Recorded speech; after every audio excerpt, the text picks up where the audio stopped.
now you got it, then what? Okay, you go and work hard to make all these millions, buy all these houses, all these cars. Okay, now they're there, they're just sitting there, but then what? Right. You want to just get it just to tell yourself, I have it, I own it? You know what I mean? So I think it all depends on how you look at it and what perspective of life that you decide to adapt as you move forward.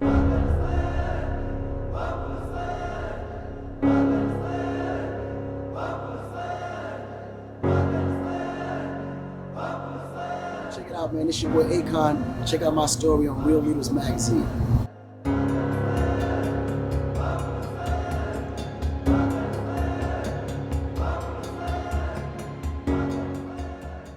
Real problems, career journeys, and leadership lessons. You're listening to the Real Leaders Podcast to discover what motivates Akon beyond his chosen career. Akon, thanks for being with us today. No, thanks for having me, brother. And where are you coming in from?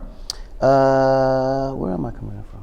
16 hours, Dubai you were just saying I saw? I was in Saudi. Saudi Arabia. And is Dubai in Saudi Arabia or is this? No, actually it's not. It's its own thing. It's its own thing, but it's really close to each other. It's like an hour and a half plane ride. They're really close to each other though. Yeah, it's interesting. I was gonna say, if we took both our friends, so say you got like 90 friends, I got like 3. We got like 93 people. How many people? Like what percentage would you say of your friends could, if we place on a map right in front of them, could point out Dubai? Percentage of I got a lot of my friends are internationally, so they will pretty much be very familiar. Now my friends in the U.S., I'll probably say maybe 10%. Okay, would be at a point I think out that's Dubai. even like a fair number for my friends. Yeah. 10%. Yeah. Because, and that's like the biggest thing for me is I'm interviewing people, and the biggest problem that I found is in America, my friends. They don't travel. Well, they don't travel. They're not culturally diversified. Yeah. They don't have other experiences. I think we live in a bubble. We're not necessarily under a rock. No, we do live in a bubble. But we're in a bubble. That's for sure. We can see out, but we just don't know what to do. So, the first question I have for you is, how have your experiences from living in Senegal to now in New Jersey and St. Louis, all these different cultural experiences, how have they shaped your perspective on the world? Actually, that's one of the things I felt like was an advantage. Right. I got a huge advantage in the realm that I'm in, from music, entertainment, just in this lifestyle, living in America and doing what I'm doing. The advantage I had was that I came from a third world country. So I always looked at the world as one big globe. You know what I mean? Right. So I'm always traveling, always moving around. And I think the advantages that I had in the US was the fact that I was already diversified from a mental standpoint and creatively, and it opened up my, you could say, opportunities more. Right. Because I was able to dib and dab into different things and create a whole different sound, different culture. Even as we move and how I think about how we market and promote is completely different, because I think from a worldwide perspective. Definitely. So when you, I think you came from Senegal to New Jersey, right? From Senegal to St. Louis. St. Louis, right. Yeah, Jersey came shortly after. And that's interesting, because I was doing my research and I was listening to your interview on, I think it was Drink Champs or something like that. Yeah. But people don't realize that if you're born in the United States, you're considered a citizen. Yeah, you're a citizen. In Canada, I think it is. Yeah. But Europe and the rest of the world, you're not. So a lot of people come to the United States, have children, and then move somewhere else because they have that. They're citizens now, right? Yeah. So it's a great way to do that. But refugees and immigration, it's a big issue right now in the entire world. And obviously, we're having some problems with our government in the United States with that. How important is it that we look at immigrants in a different way, in a different light? Because I feel like there's immigrants that come to our country are they're all entrepreneurs. They know the other alternative, right? Well, how should we be looking at immigrants? This the thing. Like me, I have a huge discrepancy against all of that, because I just don't feel that we as humans have the right to say where another human can go. Right. Like the globe it's weird, right? The globe was set up for us to travel, move. I just don't understand the concept and idea. I don't even know what the purpose of immigration and those lines are, outside of just control and making money. I don't get it. I don't even understand why the word immigration even means anything. Why do we have to title each other immigrants? What is that? Well, it's ridiculous. It's stupid. It's the dumbest thing in the world. And I think the whole like just imagine if animals decided to create borders of where they can go. Yeah. Just think about it. Imagine fishes in the water can say, okay, well, I can't swim over here. Yeah. Just like, who are we Unless to say? you're a saltwater fish, you're trying to go freshwater. Yeah, because obviously the dynamics of, the elements of how you can actually live plays a role. But that's like us going into outer space. Right. We can't go there without special equipment, and certain planets we can't land on. So when you look at saltwater fish and freshwater fish, that's the same dynamic. But when we're actually sitting on one global platform that was built for us to strive, live, create, and innovate under God's eyes, I don't see how people can sit there and say, okay, well, you can't come over here. I don't understand the concept of And that. I think that just goes back to, we're living in a bubble. People aren't experienced with other people. They haven't met Yeah. people that understand other cultures and differences, and it's a big problem that we're kind of experiencing, especially with, as a little off topic, but like climate change will displace, I think it was like a ridiculous numbers, like 140 million people by 2050. Sea level rises, it's going to be super hot in different types of places, and all these refugees are going to be different places. And I want to get to that a little bit later with cryptocurrency in terms of establishing a virtual identity. I think that's really interesting. Absolutely. But back to the bubble, what maybe racial barriers did you experience in New Jersey? I know you talked about that a little bit in the magazine. Could you kind of tell people kind of what you experienced coming from Senegal to the United States? Well, the thing is, I never knew there was different shades of black till I came to America. Interesting. Okay. I didn't know that there was, okay, you light skinned, you dark skinned, or no, she red. I'm like, what? You black, right? So, and it's just different because even when I came out here, I started to realize even there's different shades of white. And I didn't even know I didn't know the difference between white people and Jewish people. Like, these are the things that completely baffles me. Even till this day, I'm like, what are y'all talking about? Yeah. Like, what? This is like, but ultimately the idea and how I'm visioning things is completely distorted from how life actually is being lived and portrayed in humans' eyes according to cultures and how people are brought up. And I think that sometimes these cultures, they do more, they distort more than they actually help, especially in the Western world. Because when you go to, developing countries, their minds are pretty much open to everything. Mm-hmm. This is why they feel like they can roam and go and move. And so then obviously some people are moving because of, mistreatment or environment being, abused in so many different ways from governments or whatever the case may be, but they're doing it for the sake of survival. This is not a choice. If they can be safe and feel great where they are and live peacefully, they wouldn't need no reason to come over. You follow what I'm saying? So if opportunities were balanced, and people would be where they are, and then they would just travel for fun or travel for curiosity or just travel for the sake of traveling. But ultimately, when you see immigrants go through that type of stuff and they're taking life chances, like crossing waters in weeks and months with no life rafts and no food, no water, like literally risking their lives to get somewhere, you have to take that into account. No person would take a risk like that if they didn't have no other choice. Exactly. And that's what I'm saying. It's like that they know their alternative. Yeah, there is no other alternative. So for you to just have a person, no matter if you got kids, families, women, elders, come at your door asking for help, and you just block that access, and you think that's actually cool? Mm-hmm. To me, that's crazy. Was this also like a motivation for you too when you came to the States? Like you wanted to make it, you want to do good, and I know you kind of had a music background with your family. Mm-hmm. How did you get into music, and what kind of drove you through that career? Well, I got into music because my dad was a jazz musician. Mm-hmm. He was he kind of was the door opener for music in our family. He came to the U.S. back in the early '60s. And how big is your family? Huge. Big family? Yeah, I've got a huge family. Like African families are big. Really? Yeah, I got 19 brothers, and 3 sisters. Right. So it's like, but through my mom, it's 4 of us and my one little sister.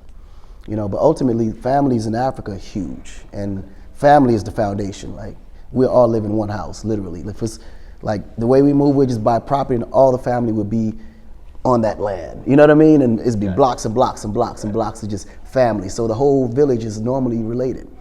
That's why you have people that in Africa where we marry distant cousins. You marry like 3rd, 4th generation cousins. They get married because they keep it all in the family. So it's one of those things where the family just continues to grow and grow out wide. But ultimately, when I first came, my dad was one of those people that influenced me from a standpoint of music because he did music. Not so because I wanted to do music. I just grew up watching my dad do it, and I just naturally flowed in because he taught us how to play the drums, and we're all percussionists. And then eventually I started to move into other instruments and learned how those things worked out, and I liked it. And it became a hobby, And then before you know it, it became something that just kind of embedded as I was going through personal issues.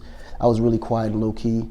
I never talked to really too many people about my problems. I would just write songs about it as a way of venting or dealing with those issues without making it public. Okay. And it just became a whole bunch of songs of my experiences just kind of lining up. And that became the beginning of what you see today. Interesting. And so what have you really taken from the music career that you can now apply towards an entrepreneurial type mindset in a business like this? The music career, what I really take from it more than anything is the access. Because the music access is like no other. I mean, it walks you into doors you would never be able to walk into without having specific credentials. You know what I mean? It's like clubs? Or music becomes the all access pass to any and everything you want to do. Yeah. Because no matter what you do in the world, there has to, some place of it has to have a lifestyle piece or entertainment piece. And every corporation want to be sexy. So no matter how you look at it, entertainment has to be involved in any kind of business you're in. And me being in the entertainment business just kind of walks me through those doors and avenues. And once you're in that door, if you don't take advantage of the opportunities around you, you're missing the point. And that's what I wanted to get to is, when did you realize you could use your connections and this wealth to really make a positive social impact on the world? I kind of realized that earlier on because when I started to do music, I started to travel in areas I'd never been to before. And I started witnessing a lot of turmoil, started witnessing a lot of things in the world that could actually be changed. And then as I started traveling, I started meeting people that was along the lines of areas of occupation where those parts can actually be used in these areas to help better situations. You know what I mean? So I start putting two and together. I'm like, okay, the water here is horrible. Okay, the Johnson family, that's what they do. They do water purification. Da, da, da. Yo, listen, I know this area over here. The business is great. The need is there. It's real business there. Plus, we're helping people in the process. Can you open up that door for us? Of course, cool. Call the mayor, call the governor, call the president, whoever we need to reach out to get that access to have to propose something that actually works in that territory to help the people. In the process, you're making good money. So it'd be a lot of those type of situations that constantly come, and before you know it, it became like, wow, maybe this was what I was meant to do, to put solutions along with issues and problems, and create basically solutions and make good money in the process. And you're still using music as like an accelerator, kind of using your fans to kind of, and we'll get on this a little bit later. I'm not gonna spoil the beans, but you're using music now to drive more people and drive the awareness around these issues. But let's start off with Akon Lighting Africa. Walk me through the intention behind this and how this kind of started. Well, the Akon Lighting Africa was one of those. It started off as honestly just wanting to just bring electricity to my grandma's home. Grandma's home. You know what I mean? Grandma needs electricity. Yeah, because you can't go home without visiting grandma. Right. And I'm so spoiled now too. And what year is this? I don't even remember. I think it was 2010, maybe. 2010, and your grandma didn't between 10. Yeah, it was around 10. Yep, actually it was around 10.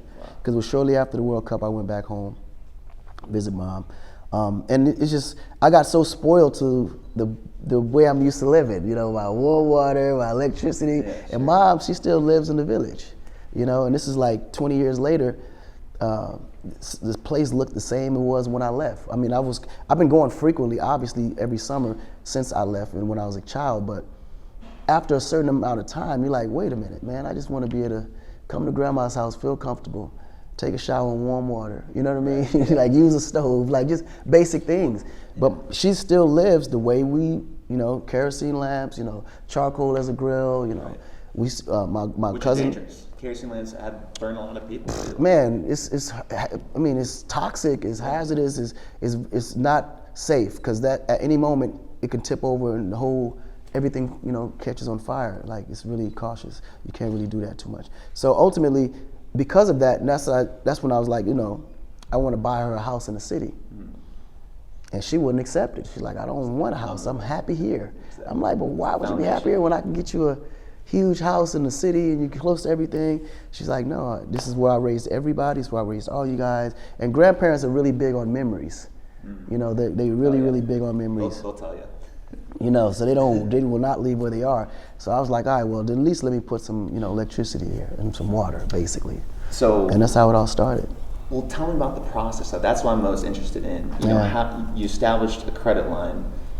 You know, what type of financial instruments did you use to fund something like this? You were talking about connections earlier. Who did you reach out to? Walk me through this process. Well, it all started with me reaching out to the president. You know, the previous president before Macky Sall, whose name was Abdoulaye Wade.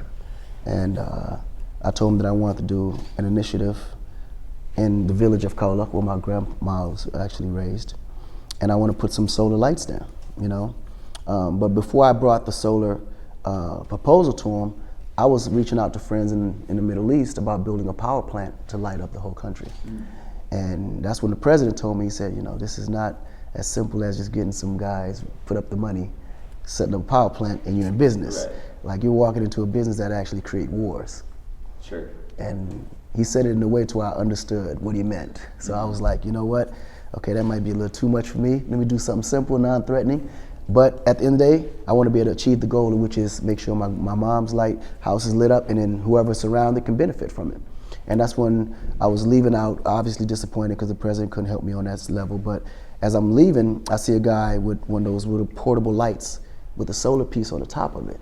And at that moment, it's when it clicked to me, like, wow, that's the solution.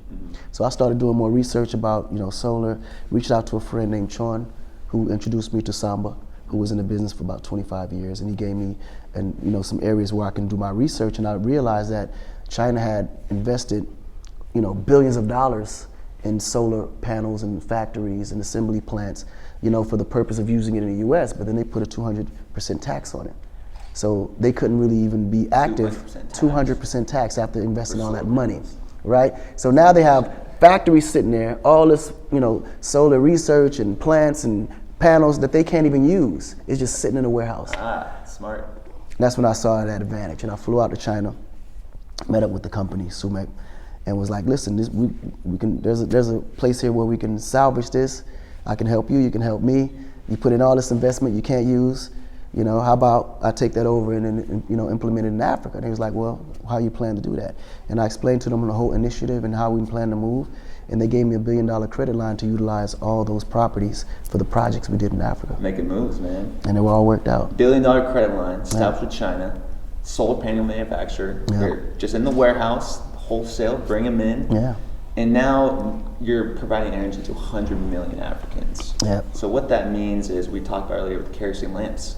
Lanterns. A lot of people need to run their businesses at night. Yeah. They can't with no electricity. They can't. Solar panels can do that. Yeah. Reduces crime in the neighborhoods. Oh man, the impact that comes from that is endless. Like you said, you know, it definitely boosts the commerce there and the business there, because most of them have to shut down before the lights come down, you know, for the fear of being robbed or, you know, whatever the case may be. So now, because they had electricity, they can stay into wee hours of the night, making more money for their families to be able to provide. And then when you look at the kids and when it comes to education, how that impacts, I mean, they're sitting there literally studying and trying to beat the sun, because once the sun goes down, they can't even properly study, because that kerosene lamp is in the center of the floor that has to illuminate the whole building, and you could barely even see. And then you're dealing with all the smoke that comes from the kerosene, so your eyes are blurry, watery, and then you have to read damn near in the dark in the process.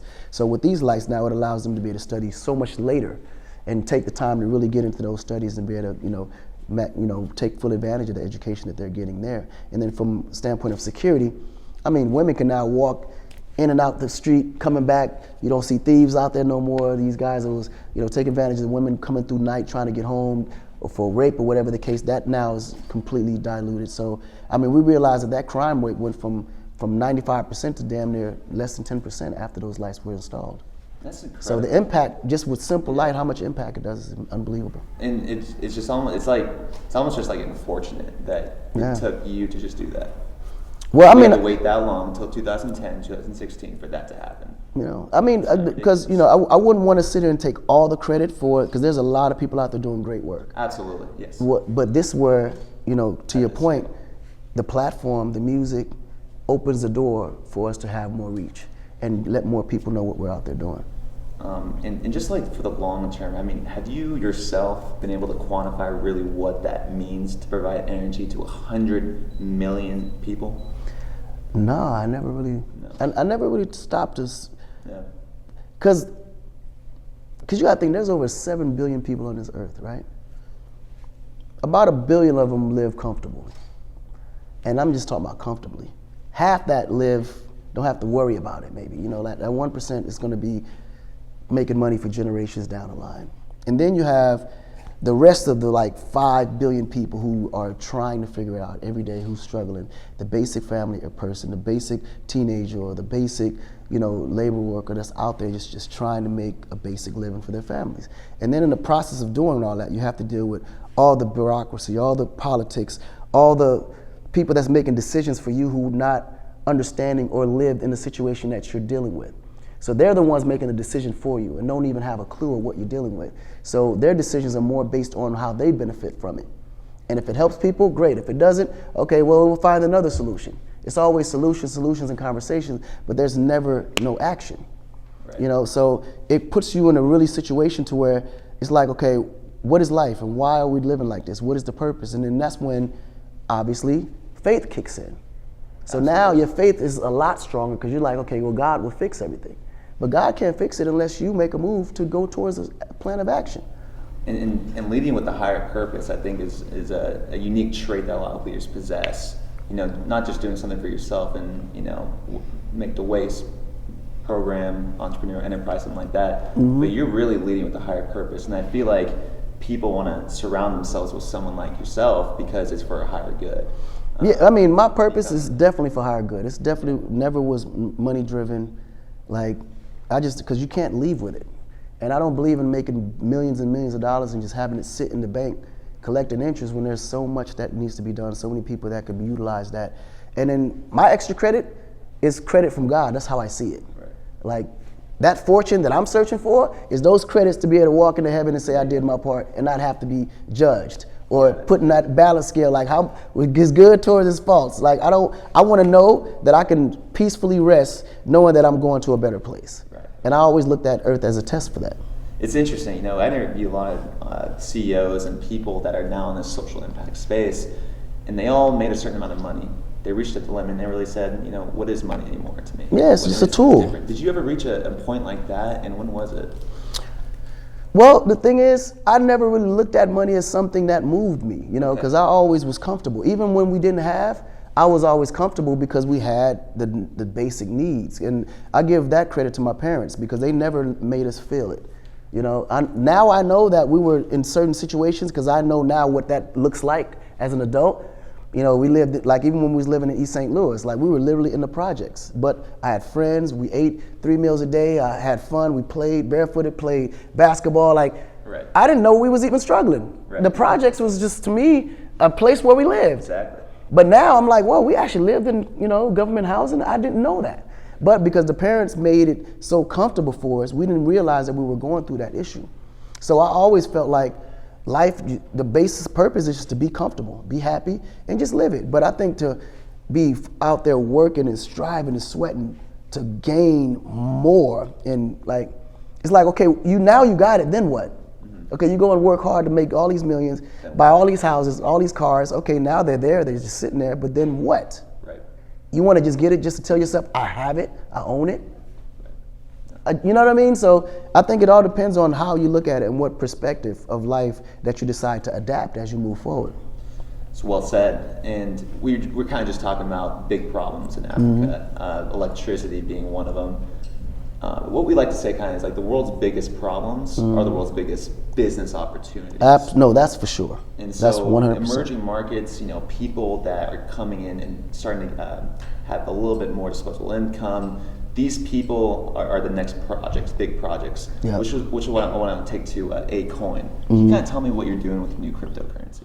Oh man, the cryptocurrency I think is going to be the biggest solution for Africa and all emerging countries. I'm excited about it. Yeah, I'm super excited about it because the whole idea, we're utilizing it in a way of a collaboratory, aspect where any and everybody can have a vision or have a passion that the Akoin can actually provide solution for. And the younger generation is our biggest target, because these guys are the most disruptive, they're the most innovative, and they have a lot more life to live. So they seeing it from a different set of lenses. And when you look at the problems in the world, there's so many of them with no solution attached to it, and majority of them is all financially based. So now if we sit down and we create a financial system that allows people to be able to literally barter and trade the basic thing as a skill or knowledge, because all that's worth something. You follow what I'm saying? But no one can really quantify what's that worth to you. But if you can attach that to a currency that's completely transparent, that's fully secure, and in a position that is actually saturated in a way to where there's an audience out there that believes the same role in how you feel and believe in understanding what that worth is, then that becomes something of value. And that's what that Akoin becomes. It becomes the value to whatever that asset that you bring to this world. And it's interesting, like if you try to explain like cryptocurrency, like say my parents, like I'll try to explain to them what they're, and they, it's cryptocurrency, this is just a fad, it's a trend, whatever it is. But really ask them, what do you know about the financial system? Do you know where your money is right now? Yeah, no one I feel knows. like after post 9/11, post these big mega events, we kind of it's just been okay for corporations to control all of our identities and just have access to all of this information. Yep. When really blockchain technology, powered by with cryptocurrency as well, could be a solution for that. It could be it is the solution, because it creates that transparency that everyone is longing for. And a lot of people don't really even know that the blockchain system came from the banking system. This is the same system that you use for credit cards and your checking systems and all this, that security that protects your money is all blockchain. But it's decentralized, right? It's 100%. So here's my blockchain 101 scenario we got. All right, this is what we got for Akon. So if I'm gonna send Akon money, let's have you pick up Oprah right there, and I'm starting on my mobile device. So I'm going to send my Akoin money to Akon over here. So I've got it on here, I'm gonna pass it, and it can't, it's so like a normal bank, my money's gonna go into the bank, this teeth cup right here is gonna go back to Akon. But with blockchain technology, it goes direct to me. It's going directly to him, and I'm gonna be able to tell where my money is in real time. Yep. So it's gonna be passed to here, to this node, this is another block of the chain. It's gonna be encrypted by cryptography, all that good stuff that I don't know about, right? It's gonna be passed to this guy, encrypted, and now it finally gets to Leo and then to Oprah over there, and Akon gets his $500. But not only does he get $500, he now has an established digital identity, right? So with your new decentralized application, a lot of, like we talked about earlier, refugees, immigrants, people are born in countries and they have to flee because of war and stuff like that. This gives them an opportunity to get a credit card, establish a bank, apply for a job, get a car, insurance, all that stuff that we take for granted, again, the bubble, they now have an opportunity for it because of this transparency and reliability with the blockchain. 100%. And the person on the other side is a real person. Exactly. So it's interesting though. It's crazy times. What's it going to take for people to kind of buy into something like this? I think it's really just time and us spreading the word, and really more so educating each other about it. Because even the banking system, there's people still learning more about money and how money works, including myself. Money is so complicated. Yeah. It's the biggest business in the world. The biggest business in the universe is money. But you're like, how can money be the business when money is what creates the business? Right. It gets very complicated, but money is a business. It's the biggest business in the universe. Right. But if you don't understand how money works, you wouldn't understand how money becomes a business. Well, money's just value, right? It's just what we accept as the terms of exchange. 100%, because before money, guess what? You were just trading anything that you considered had value. Rocks. Right now, I can trade you my belt for your shoes. Right, exactly. And that was a transaction. But there was no interest rate in between that transaction. There was no transaction fee in the mix of that. Right. And that's where money becomes the business now. Exactly. And I the know transactions. Speaking with Lynn, the first time I had the opportunity to speak with her, she was talking about what you just mentioned, alluded to, the next generation, understanding this thing. And if you want to get into this stuff early, if you're listening to this, you can basically become an expert in blockchain within a year. Oh, 100%. It's that new of a cryptocurrency. It's that new, yeah. So I did reach out to a couple of investors and said, what are some of the things that you're concerned about with cryptocurrency and blockchain? Hopefully we can get a better consensus on these things. So the first one was the ability to power the blockchain. It does take a lot of energy to do. Yeah. In terms of scalability, what are you kind of seeing in the future for cryptocurrency and the decentralized app to be powered on? I think that will come with the solution of how the technology itself just naturally evolves. Okay. Because you got to think about the internet. We thought about eventually, okay, well, when the internet started, look how much time and power it took to power the basic internet without all these extra gigabytes and terras that you got sitting in a warehouse somewhere, right? Now everything is cloud-based. It don't take that much power. So so you have to look at this as, like you said, growing technology. As it grows, the things around it that support it is going to also grow, and it's going to develop to a more stronger system. Right. And so the other question was with governments. Now I know you've talked a lot with Reverend Jesse Jackson about one currency for Africa and equality, because again, I live in the bubble, but my research has told me that a lot of the African governments, because of some deals they've made in population growth, their currency has become very unstable. Yeah. And that's something that they can't help at all. Yeah, they can't. So entrepreneurs are struggling to really develop these countries. So how would you work with an African government, and are they lenient towards a decentralized system, or are they giving you any feedback about saying, hey, no, we want to keep everything centralized for taxes? Well, this is the beauty of it. It's a gift and it's a curse. Okay. The gift is you don't need the government. That's the gift. Okay. The government can be involved or they can be left behind. Either way, cryptocurrency is going to be the future. Okay. So you can adapt to it now and, take the advantage to now, draw your laws and everything around it to where it actually works for you, or you can try to discount it, try to ban it, do whatever you can to not allow it to be a part of you, and it's going to suck you over and just push you to the side. So that's their choice. Now, when it comes to the aspect of having crypto as a liaison for a country in Africa, it benefits the country because it benefits. Can you explain that? What do you mean? Okay, so majority of these African countries are having issues because they don't control their own resources. Right. Okay. Right? They're either colonized by the French or the British or the Portuguese, right? And there's only maybe one or maybe two African countries that have control, which is like Ethiopia, so like certain people that you can say, okay, we control ours. Morocco, like certain people, right? Sure. The rest of Africa, especially, when you look at West Africa, the French control all of West Africa. That's the reason why West Africa hasn't evolved. West Africa really delivers the majority of the resources that powers the world. So there's no reason why West Africa should be poor. Right. But West Africans don't control their resources. The French controls it. So what the treaties that they've signed in the past affects them from utilizing those resources to the benefit of the African people. You follow what I'm saying? Yes. So this is why they constantly, suppressed and pushed down. But in the process of all that, what the French are not calculating is that the population growth is rapidly growing. So when you look at Africa itself, it's 1-point-something billion people. In the next 5 years, it's going to be close to 2 billion people. So now if you have 2 billion people in a continent with no resources, they're naturally going to spill over into Europe, Canada, okay, that's a good point. UK, yeah.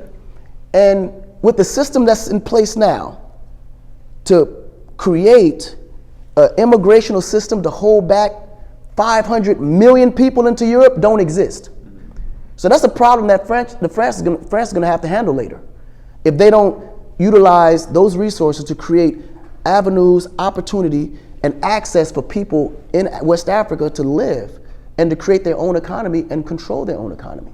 So it seems like there's a ton of economic upside. There's a lot too. Yes, it's a benefit to them. Right. To develop Africa. I mean, you have access to, you have the rights to the minerals and resources anyway. Right. So instead of putting all of it into France and your neighboring allies, You have to put some of that back into Africa for Africans to be able to survive, or at least put themselves in a position where they can create their own opportunities. Right. Because otherwise it's going to be a problem for them later. So I'm just thinking about this. So you got the new cryptocurrency. We both know that governments love taxes, though. Absolutely. How would this be? Because I know cryptocurrency is big on the black market, so you can make exchanges and trade goods without being taxed. Have you thought about something like this, about taxing, and how does that really work in relationship with the government? Well, in Africa, tax don't really work well. Okay. The people that don't pay taxes, because they don't believe in the government enough to pay the tax, because they feel like if I pay the tax to the government, where's the money going to go? Sure. I can pay the tax to the government, but then where are they going to spend it? Right. Because none of it is coming here. Yeah, because obviously nothing is happening. I haven't seen no new roads, no new bridges, no new roundabouts, no new structures. So where's the money going? But they've seen a solar panel. Yeah, they've seen that. Seen a solar panel. So they would definitely invest in that because they actually see it with their own eyes. One thing about Africa is they want to see with their own eyes. Right. Even if they was to book me in a country, no one believes it until I touch down. Oh, Akon is not coming. I need to see it with my own eyes. So with them you have to show and tell, and that was one of the main reasons. Even when we started with the lighting project, we would go into every country and we'd sit down with the president, figure out where the need is the most vast, and then we would actually put a pilot project down that we funded with our own money, and that would allow them to see, okay, this project is real, we're coming in with no money up, we're going to put in our own money, we're going to light a village just to let you know that this is a real project, and then from there the conversations become serious and we're able to move forward with contracts. Unbelievable. So let's talk about scale. So I know we want to give a little sneak peek about Akon City today. What's the idea behind that, and how is it going to be this transparent, decentralized city? Well, now with that, there's two parts to that, right? You have the Akon, pretty much like the entertainment city, which is the futuristic city. Okay. Now this city is what Africa needs and will look like in the next 10, 20 years. Right. It's Black Panther on steroids. The Wakanda. That's clearly, it's the Akon, right? So the whole idea for that is to create all the opportunities that came from the latest technologies today, and we take full advantage of it. Leapfrog the same way we went from landlines to cell phones, we want to leapfrog from today into the future, and not utilizing regular currency from resources we don't control. We want to utilize the cryptocurrency, Akoin, which would allow the generation to put in all their value, and that now becomes our resource. Because the biggest resource and the most important resource in any country is human resources. When you have the population, that's all you need. And who's the population? I know with your music, back to your music, you're working on a Spanish album right now. You're working in emerging markets. You're performing in third world countries. Is this the population you're referring to that you want to be on this platform to give them this opportunity? Well, the population for me specifically in Africa is the younger generation. The younger generation. Because almost 70% of Africa now is all ran controlled and it's populated by younger generation from between 25 and under. Wow. This Africa's ran by the youth. Wow. And they are tomorrow's future for Africa. So let's equip them with all the tools that they need to develop the country in a way that they can live comfortably. Interesting. So in the city, if I'm in business, what would be an incentive for me to come to the city? And would my money be at least transferable to another fiat money if I need to go outside the country, or is it only acceptable within the city? Well, that's the beautiful thing about the Akoin. You will be able to transfer it to any fiat currency. Okay. It can go from crypto to fiat currency and any other areas of where currency can be, duplicated or even transferred. We're gonna have access to every single transfer motion from single. It doesn't really matter because it's only so many ways you can transfer money. If it's valued at a certain, and you can get it back at the same value or better, then naturally consider that an investment.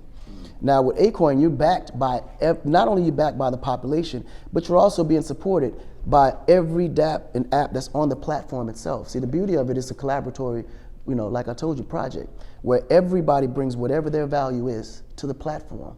and we help to source that. And then we connect it with all the other dApps and apps on the platform and combine sources that actually strengthen each other to better situations for each other. So let's say hypothetically you have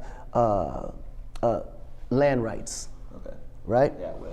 Just imagine you have land rights, and your coin states that, okay, on my land rights, I'm allowing everyone on the platform that actually have land to be able to utilize the land as value, and they can trade that through my currency on the platform, right? Okay, now me, I'm into solar. I can't put solar down unless I have land. I may not have enough land for a specific project. So I could trade you some of my land. So, or we can partner up on specific areas of growth where both that land and that solar have to play hand in hand. So that's what you mean by giving entrepreneurs the ability. Absolutely. So we connected all the people on the platforms. Not only that, but it's all being done automatically. And then as you be more active on it, you also see people of your peers in areas where you are that actually you can combine with, that you can collaborate with, partner with, or even utilize for resources to get certain things done. You know, it's interesting times. It's really very fascinating. interesting. You know, Yeah. to see something like this by the time I'm here, it would be amazing. And I'm just thinking right now, you know, I don't know if you know or not, but you hold a Guinness Book of World Records for the most ringtones ever sold. Yeah. And that was your time, and that was not that long ago. No, it wasn't. Ringtones. I mean, think about it. Ringtones this was just in the mid 2000s, early 2000s, 2006, 2007, 2008. Yeah, not that right? long ago. And You're now like- ringtones seem like it's ancient, like it seems old. You know what I mean? Yeah, exactly. So, you know, we got iPhones here, we got cameras now. Yeah. Technology is evolving that fast, but as we know, the businesses that we've interviewed, the stories that we tell, in order to have a profitable business and to get investments, and you need to have long-term vision, long-term 1000%, thinking. absolutely. What would you say, you know, your vision is for Akoin and cryptocurrency? Well, I mean, my ultimate vision, and that's where my legacy play actually comes in. I want the Akoin to be the official currency for all of Africa. I want it to be the coin that, you know, that actually brings the population together, brings the cultures together, you know, bring the worlds together, you know, and utilize Africa in a way to where those resources are really magnified and used in a way to where the people themselves are benefiting from it. And that's in any third world country that has those type of aspects and advantages. We utilize that to where the people actually benefit, because majority of the problems going on in the world today is because there's lack of opportunity, you know, and there's lack of safety, there's lack of things that people actually need. And these are everyday working people that provide those things for governments to be able to trade off and be able to leverage. But when the trades are happening and the leverages are being leveraged, and then the people aren't benefiting from it, and these are the people that's put in place to represent us. So who are you leveraging for? Who are you trading for? Right. If all these deals around the world is happening, but the people are still suffering and still going through these times, but yet we put you in office to help us to leverage our resources, our opportunities, our advantages that our country provides for someone else to prosper. And you guys make these deals on behalf of us, but yet we're still living in the same situation for the last 10, 15 years. And that's the problem. And that's what we're just talking about, right? Yeah. Transparency. We're talking about, you know, we just kind of just let the government have control of all of our access.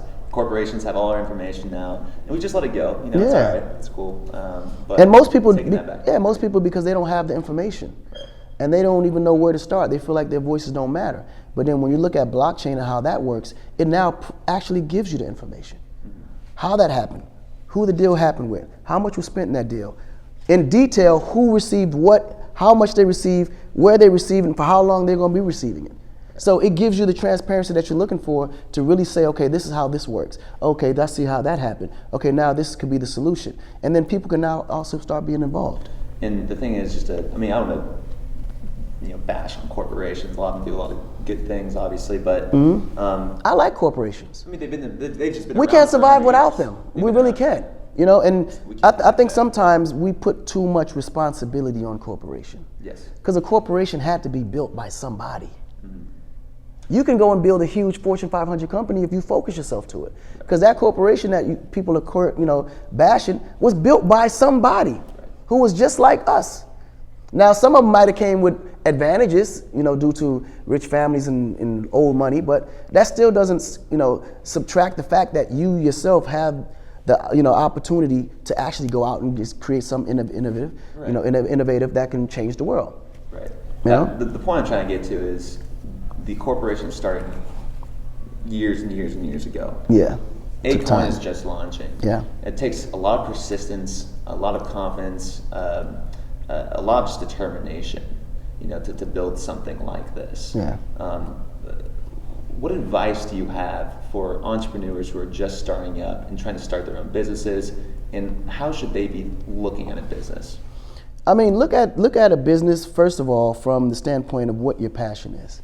Because I think sometimes people get into business for all the wrong reasons, and then they wonder why they fail.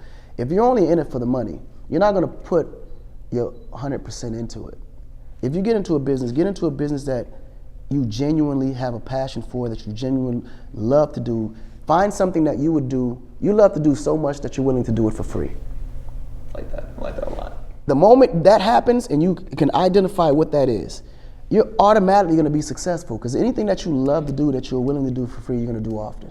And when you do something often, you're great at doing that. And when you're great at doing something, people pay you for those services. Right. And when they pay you for those services, boom, now you're into the money. And you're doing something you love to do, so you're only going to go even harder when you're being rewarded to do something you love to do. Right, and just figuring that out a little bit earlier too. That's it. We talked about CEOs that kind of will reach a point in their career and then go, what am I really doing with my life? I don't like my job, I have a ton of money, I need to do something purposeful. Yep. You even mentioned leading with a higher purpose. These are all qualities of a real leader. Really the last question I want to ask you is what is your definition of a real leader? A leader, in my eyes, and this could be my own personal opinion, but I firmly believe that a leader is someone that knows how to motivate people to do things they never wished or thought that they could actually do. People that allows people to find the inner them to make themselves stronger when they didn't believe in themselves. And people that knows how to read, activate, and take advantage of opportunities that other people provide and make that connection to make it bigger. I like that. You follow what I'm saying? Yeah. Because now if you can put together a group of people that believes in your vision, and you can convince those group of people that that vision is our vision, then that's the moment when you become a leader. I like that a lot. Okay, so we've talked about the bubble today. We've talked about kind of your upbringing. We've talked about the problems in Africa. Touch a little bit on your career journey, and then lastly the leadership lessons. We wrapped it up, and we threw in a little ringtone, fact in there too. A little ringtone fact. But just for people out there listening to this, I hope they can see the real leader in you. We really do appreciate your time coming on the show thank today. you, man. I appreciate it. So people, if you're listening to this on audio, if you're watching this on YouTube, go out there and, like Akon said, bring the best out of your people. Be that leader to Absolutely. them. Appreciate your time here today, Akon. No, you got it, brother. Thanks for coming down, man. My man. Appreciate it.